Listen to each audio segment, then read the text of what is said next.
Serial मानती सुंदर की कहानी में आने वाला है बहुत ही ज्यादा धमाकेदार ट्विस्ट, क्योंकि रानी के नकली पति बनने का जो सच है राधिका को पता चल गया है। अब राधिका रानी के नकली पति को ही अपने घर पर बुलाती है और वही नकली पति बनने का जो नाटक किया था और वह माधव रानी की सारी सच्चाई सबको बता देता है। लेकिन यह सच्चाई सुजाता को पहले से ही मालूम होती है। यहाँ पर सुजाता का भी भांडा फूटने वाला है, क्योंकि सुजाता रानी को यह कह करके बुलाती है बंसल परिवार में कि वो उसके दोस्त की बेटी है। किसी कारणवश जो है इसकी शादी टूट गई है, जिसकी वजह से काफ़ी ज़्यादा परेशान हो गई है। और नकली पति बनाने का राज, यह सब कुछ बनाने का जो राज है इसमें भाई सुजाता भी शामिल होती है। अब यहाँ पर सुजाता से बंसल परिवार वाले कई सारे सवाल करने वाले हैं।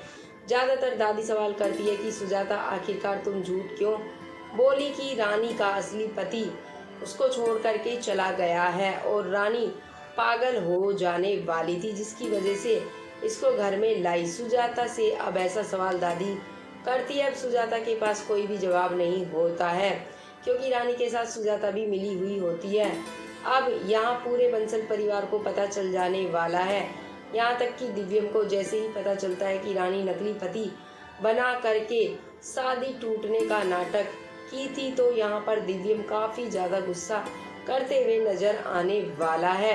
दिव्यम दोस्तों यहाँ पर सिर्फ रानी के ऊपर ही गुस्सा नहीं होता है, अपनी माँ सुजाता के ऊपर भी बहुत ज़्यादा गुस्सा होता है। दोस्तों जो दादी है वो भी सुजाता से सवाल करती है कि सुजाता तुम झूठ क्यों बोली, अगर तुम राधिका को पसंद नहीं करती हो तो तुम दिव्यम के साथ भी तो ऐसा नहीं कर सकती हो।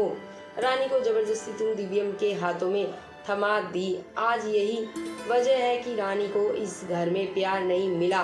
तब यहाँ पर पता चलता है कि रानी पहले से ही दिव्यम को पसंद करती थी, लेकिन रानी की शादी दिव्यम से नहीं हुई। जैसे ही रानी को सुजाता के थ्रू पता चला कि सुजाता भाई दिव्यम के लिए दूसरी लड़की देख रही है, तो रानी शादी के लिए हाँ कर देती है। यह मन सुजाता का भी था, क्योंकि सुजाता रानी को बहुत ज़्यादा पसंद करती थी।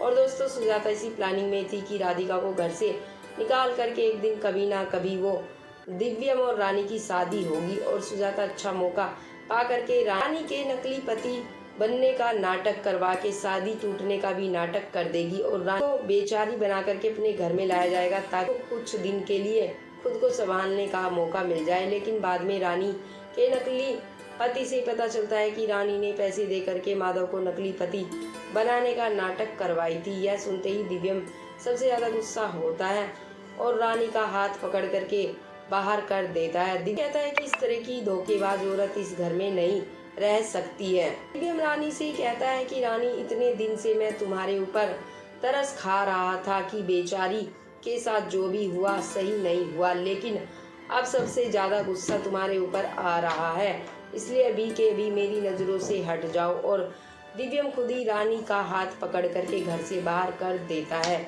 आगे की कहानी को जानने के लिए दोस्तों कर लीजिए चैनल को सब्सक्राइब, बेल आइकन को ऑन करना ना भूलें। वीडियो अच्छा लगे तो वीडियो को लाइक, ज़्यादा से ज़्यादा शेयर जरूर करें।